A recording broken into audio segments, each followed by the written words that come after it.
You don't need a degree to make a ton of money. Hello, everybody. I hope that you all are doing well. My name is Kamara, and I have a very special guest. This lady, I mean, when I tell y'all she is rocking it, Katrina Jackson, okay?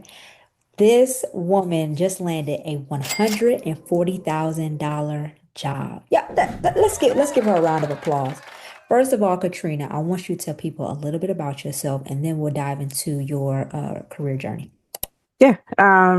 Thank you for having me on the show. It's a pleasure to be here, and thank you for all you've done to help and assist me in landing this current job. So, my name is Katrina Jackson.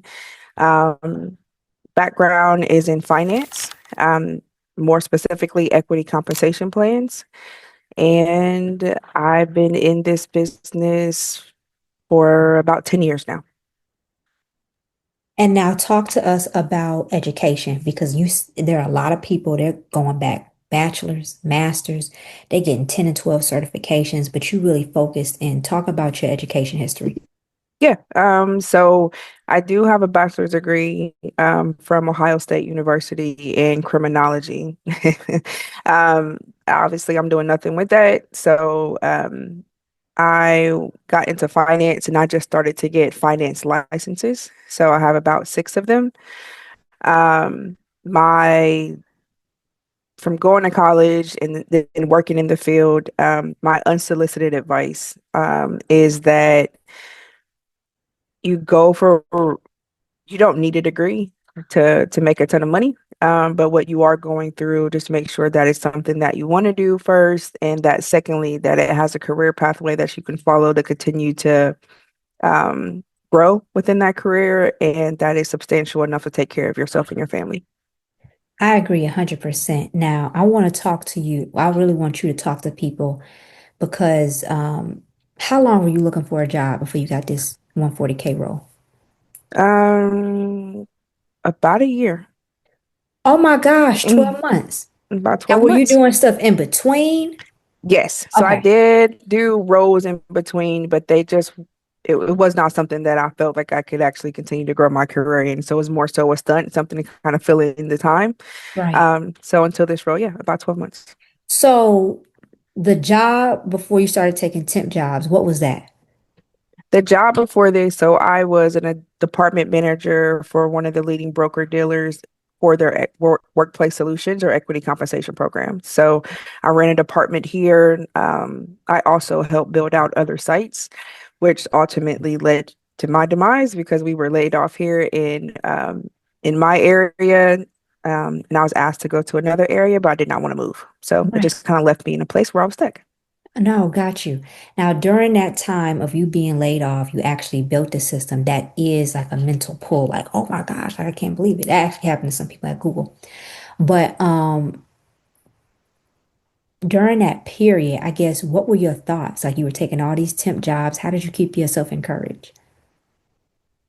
I think that's a good question, actually. Really, it's my children and knowing that nothing lasts forever.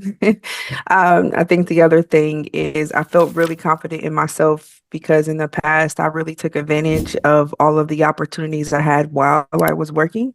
And I really set myself up financially to set aside a piece of my income so that way if something like this happened, I would be able to take care of myself.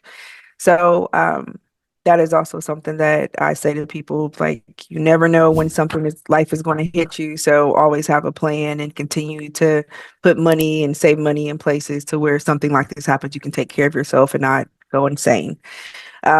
So really that was it. I had money saved up, thank God. And also I knew that I had built skills that were needed in the industry.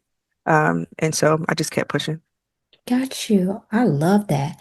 Now, when did you get your big break? Because that's what everybody want to hear about. When did Katrina make it? Oh man. And so this role actually it took a long time to interview too. So people just I would say that that's normal. So I started interviewing for this role in February of this year. I did not actually join the team until July. So throughout that time there were a lot of interviews.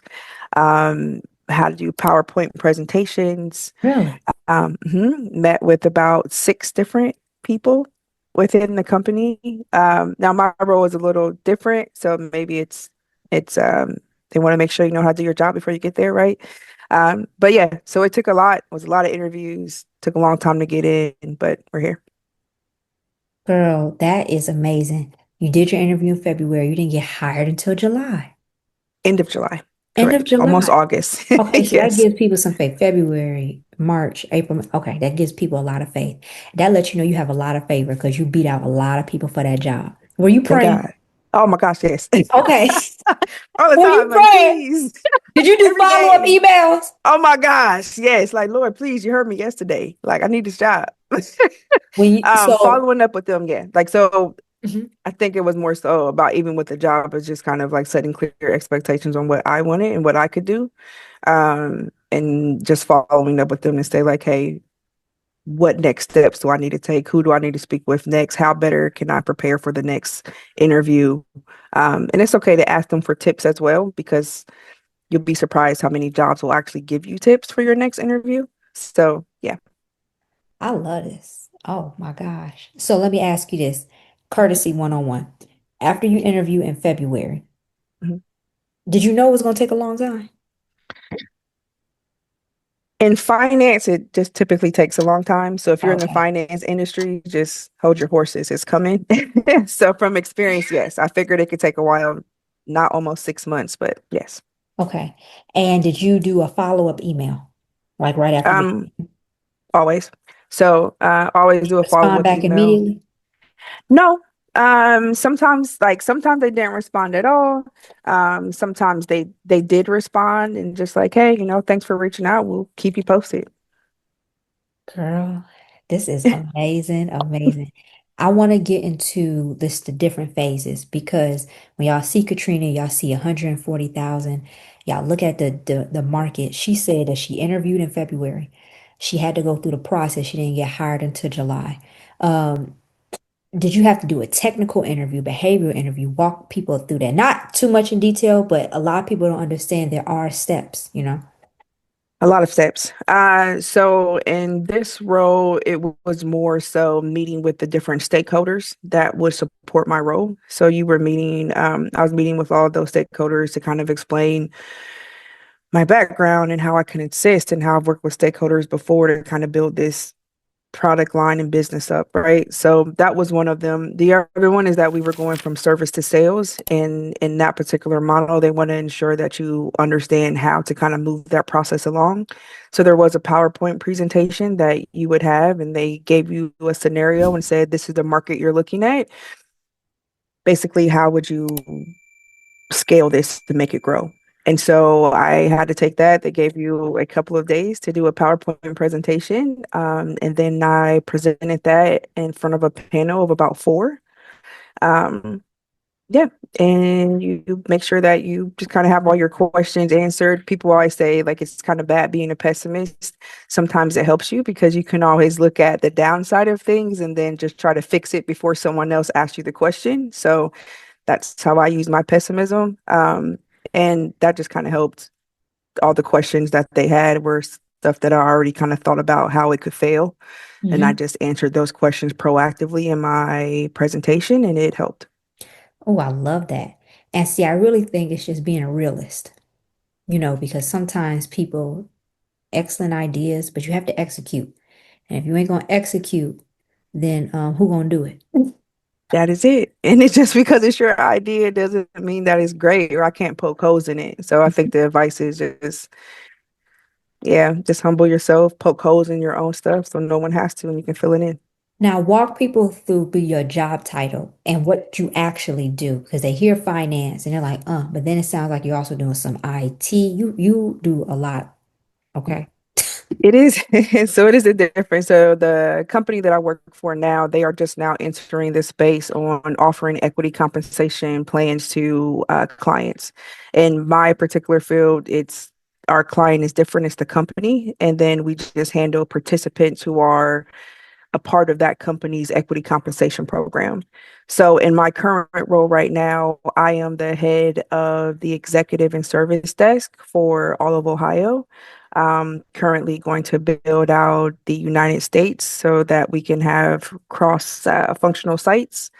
Um, and yeah, that's pretty much my role. So what I do is I ensure that the service desks are um, staffed appropriately, that we have the correct knowledge documents that we need for each one of our clients. Escalations are handled with a elevated level of service, and that we're hitting all of our SLAs and that we're taking care of our executives. And also, I do a lot with service to sales so that we're also scaling the business and growing the business in that way to see those increases. And since it's just a newer start and that company is not um, as used to this side of the business, I do work a lot with updating our tool set so that not only can it work here, but it can work with our other stakeholders that support our business. And we're also global. So I have to ensure that whatever we do here is scalable overseas as well. Katrina, you a bad mamma jamma girl. Uh, well, You're a bad thanks. mamma jamma. I have some business ideas thinking, I said, this girl need to start a YouTube channel. Even if she does something twice a month for people, people will definitely just buy into your community because so many people are transitioning into tech. And that, is just a segment into just my next topic. There are a lot of people who have lost their jobs.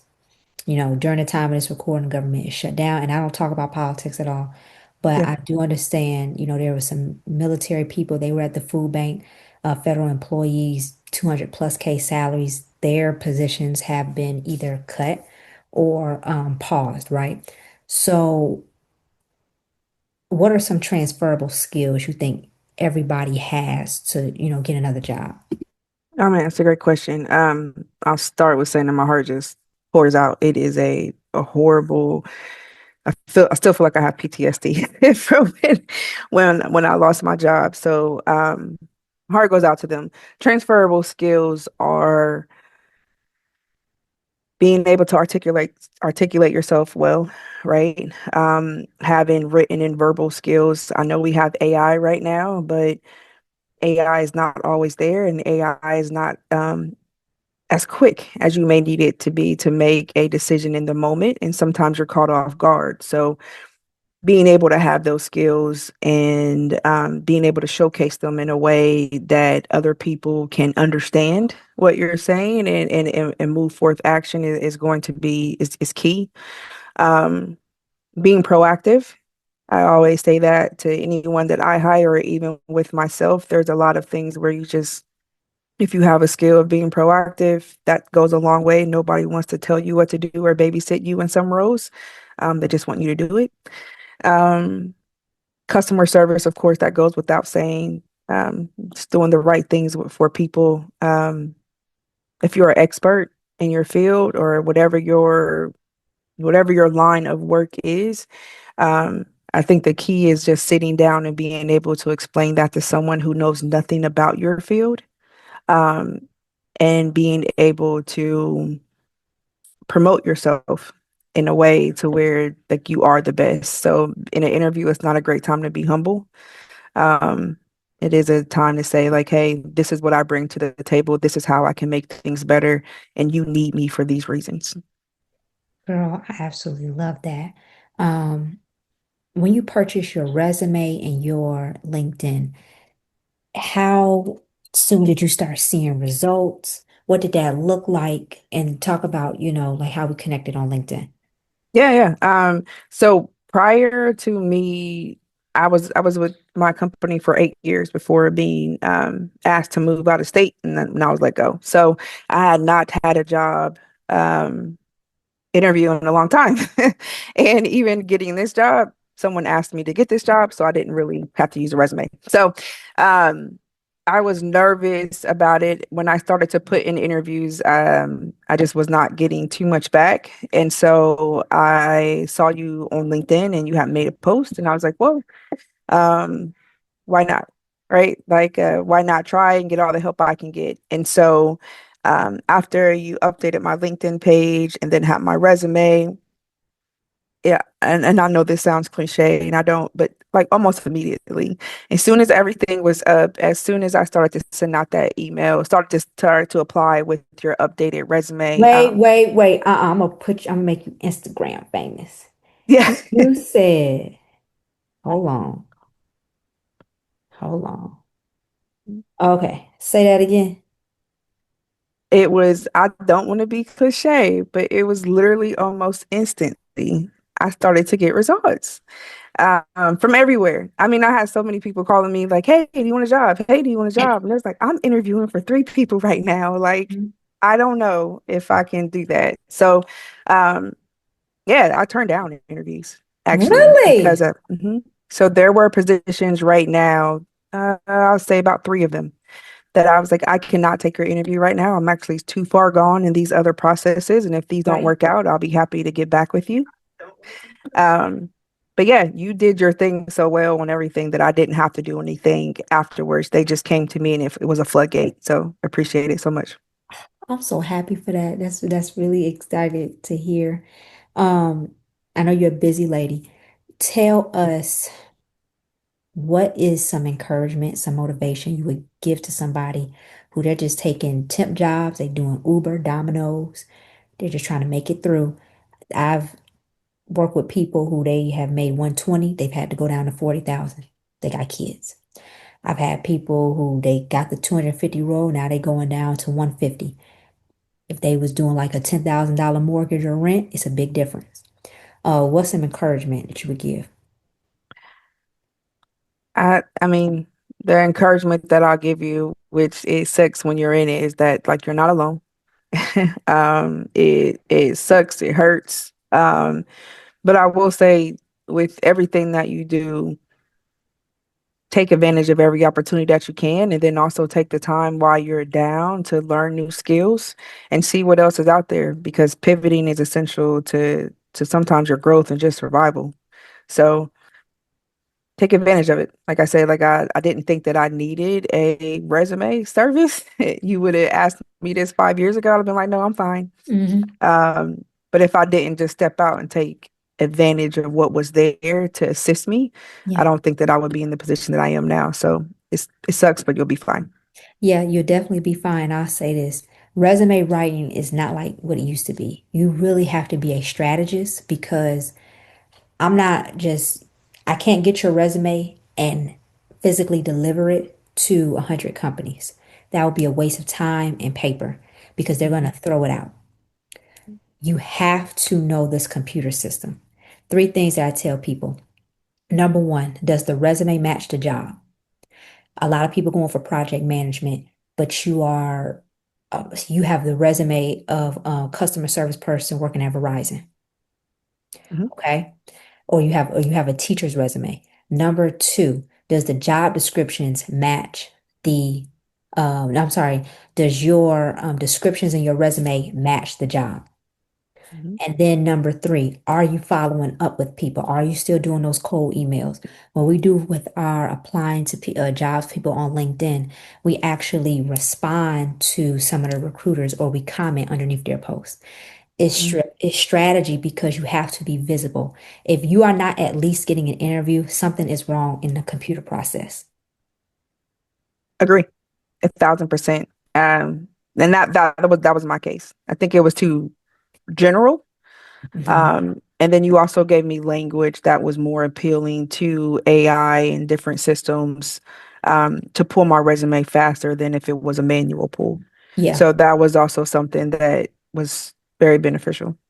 And then I'll answer this frequently asked question. Should you opt out for AI to review the resume?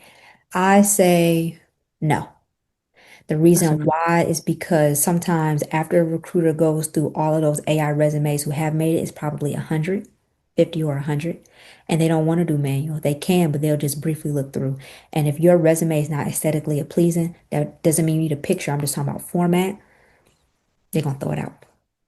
I People. will say from someone who looks, yeah, I look at resumes. I hire all the time for my department. You're absolutely correct. I use AI to sift through.